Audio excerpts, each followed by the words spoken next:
Bonjour à tous, nous voici revenus de nouveau dans le Bas-Rhin à Oberbronn. Aujourd'hui, voilà, on est sur une vitrine qui a un petit peu souffert.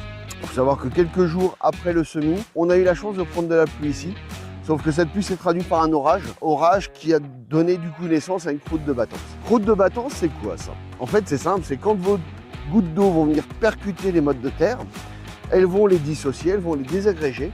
Et ce qui va faire en fait que vous allez avoir une couche de poussière qui mouillée va finir par s'agglomérer, par se coller et faire une croûte à travers laquelle la plante va ne plus pouvoir passer. Comme vous pouvez le voir sur les photos, voilà, on a à la fois des plantes qui ont eu du mal à percer, qui ont réussi à trouver des fissures, d'autres qui vraiment sont restées sous le sol à tournicoter, enfin à faire quelque chose de pas joli. Donc l'agriculteur a réagi en passant donc un coup de houe rotative, d'où l'importance d'agir en amont et de limiter au maximum ces problèmes de battance. Et pour ça, comment on fait? C'est simple. Il suffit en fait de faire en sorte que vos agglomérats de terre restent comme ça quand il pleut. Donc 3 axes pour limiter la battance.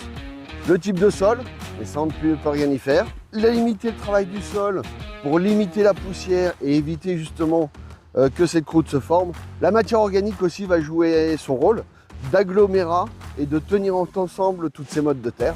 Et le dernier point à ne jamais négliger de toute façon en agriculture, le calcium, l'amendement.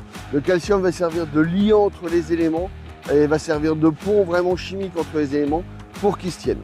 Cette plateforme aujourd'hui est pas mal repartie, il va nous manquer des pieds de toute façon. Affaire à suivre, on verra d'ici un mois où on en est et quel stade on est. Voilà, bonne journée à tous.